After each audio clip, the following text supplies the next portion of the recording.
जी, third P जो है वो है प्रेसिपिटेंट्स। अच्छा, प्रेसिपिटेंट्स क्या चीज़ होती है? प्रेसिपिटेंट्स कोई भी फिजिकल या साइकोलॉजिकल सोशल स्ट्रेसर्स को कहते हैं। अच्छा, ये जो है प्रेसिपिटेंट्स, ये सेकंड पी के साथ भी जो फैक्टर्स थे हमारे, उससे काफ़ी हद तक मिलते जुलते हैं। यानी कि उसमें आपने फैक्टर्स को आइडेंटिफाई करना और इसमें स्ट्रेसर्स तो तकरीबन ये एक ही बात है, ठीक है।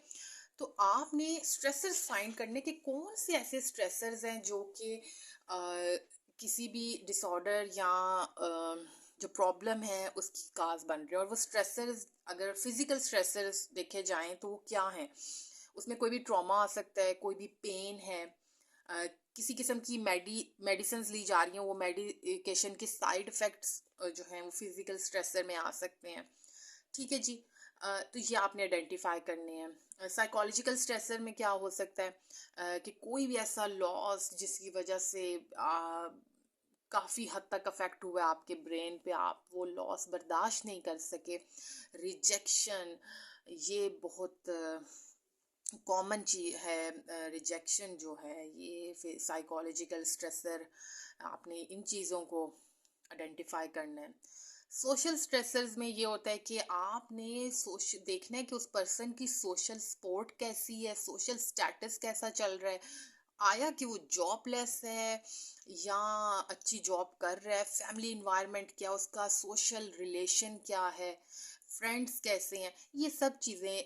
यानी कि आपने इन चीज़ों को जब आप प्रॉपर एक हिस्ट्री लेंगे तो आपको पता चल जाए कि कौन से स्ट्रेसर्स हैं। वो खुद ही क्लाइंट जो है, जब आप हर एक सवाल उससे करेंगे तो वो जब जैसी वो स्ट्रेस आए, वो स्ट्रेसर आएगा जिसने इस पर्सन को अफेक्ट किया होता है बुरी तरह, वो वहां पर एक पॉज जरूर लेता है, सोचता है, और वो ज़रूर आपके साथ शेयर करेगा। कुछ क्लाइंट्स जो है वो मुश्किल से शेयर करते हैं, लेकिन एक क्लिनिकल साइकोलॉजिस्ट का काम है कि वो प्रॉपर ऐसी बॉन्डिंग अपने क्लाइंट के साथ बनाए, और ताकि उसकी हर एक प्रॉब्लम जो है उसको वो आइडेंटिफाई कर सके।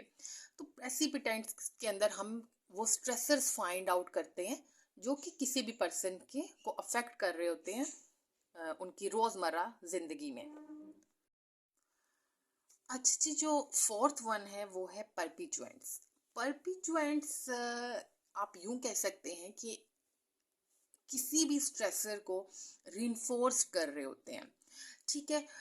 फॉर एग्जांपल, हमने एक स्ट्रेसर इन आइडेंटिफाई कर लिया है कि जी एक पेशेंट जो है वो वो किस लाइफ में एक ट्रॉमा से गुजरा है जिसके बाद से उसने ड्रग्स लेनी स्टार्ट कर दी है, ठीक है। अब वो जो ड्रग्स लेनी उसने स्टार्ट की है वो हो गया उसका स्ट्रेसर। लेकिन अ, अब वो उस ड्रग्स को छोड़ नहीं पा रहा, क्योंकि वो जो है वो हैबिचुअल हो चुका है वह ड्रग्स का।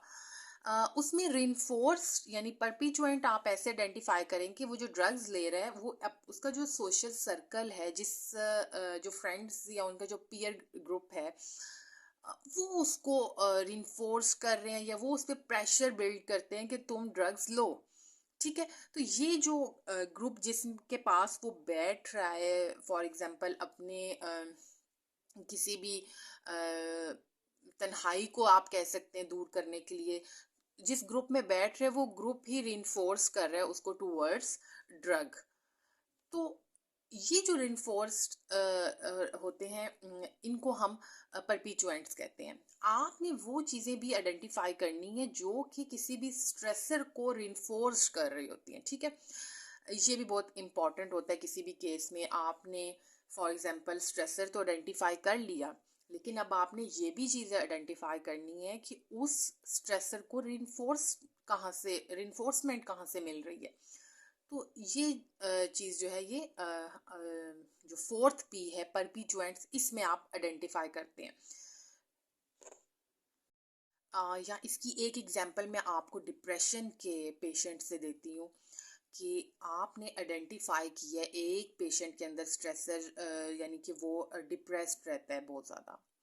अब डिप्रेस्ड क्यों है? क्या चीज़ है जो उसको इतनी रीइंफोर्स कर रही है कि उसका डिप्रेशन बजाय कि कम होने के दिन ब दिन इंक्रीज हो रहा है?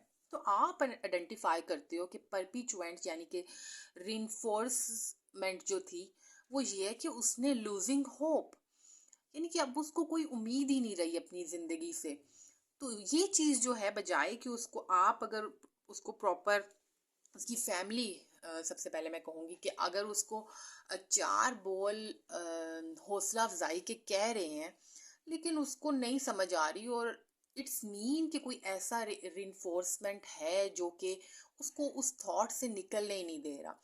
तो जी, डिप्रेशन की उस कंडीशन से ना निकलने के लिए जो रिइंफोर्समेंट होती है, वो लूजिंग होप है, कि उसने उम्मीद ही छोड़ दी हुई है।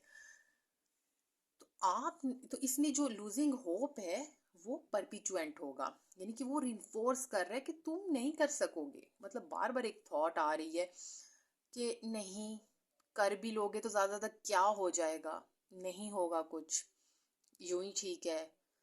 तो ये वाली थॉट जो है वो इसको रिइंफोर्स करिए कि वो उसी कंडीशन में ही रहे, डिप्रेशन की कंडीशन में ही रहे। होप सो आप लोगों को समझ आई होगी कि मैं क्या चीज़ बताना चाह रही हूँ और किस तरह से। और लेकिन अगर कोई भी जो है स्ट्रेसर, उसको कोई ना कोई जो होता है फैक्टर वो रिइंफोर्स भी कर रहा होता है, तो आपने उस रिइंफोर्समेंट को भी आइडेंटिफाई करना है, जो कि हम इसके फोर्थ पी जो परपीचुएंट्स है उसमें आइडेंटिफाई करेंगे। जी, तो लास्ट, फिफ्थ और लास्ट जो पी है वो है प्रोटेक्टिव फैक्टर्स। प्रोटेक्टिव फैक्टर्स ये है कि जब आपने प्रॉब्लम भी सुन ली, आपने फैक्टर्स भी आइडेंटिफाई कर लिए, स्ट्रेसर भी, और उस स्ट्रेसर को क्या चीज़ रीइंफोर्स कर रही है, ये हर चीज़ आइडेंटिफाई हो गई है, तो अब आपने प्रॉपर ट्रीटमेंट की तरफ आना है। किसी भी प्रॉब्लम के लिए अब ट्रीटमेंट कैसे करनी है उसकी, कौन से कोपिंग स्किल्स हैं जो कि हमने अप्लाई करने हैं उस क्लाइंट के ऊपर, ताकि वो इस सिचुएशन से बाहर आए। पॉजिटिव सपोर्ट आप कैसे प्रोवाइड कर सकते हो किसी भी क्लाइंट को।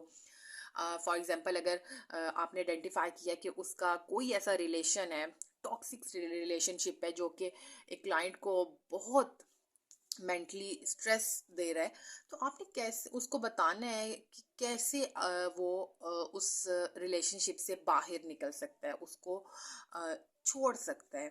तो ये चीज़ें जो प्रॉपर आप जिसमें एक ट्रीटमेंट प्लान करते हैं, आप प्रॉपर एक उसको प्रोवाइड करते हो ऐसा एनवायरनमेंट, ऐसे स्किल्स कोपिंग के, तो इस चीज़ को प्रोटेक्टिव फैक्टर्स कहते हैं। यानी कि हम जो लास्ट फिफ्थ पी है उसमें ट्रीटमेंट का जो प्रॉपर प्लान होता है वो करते हैं।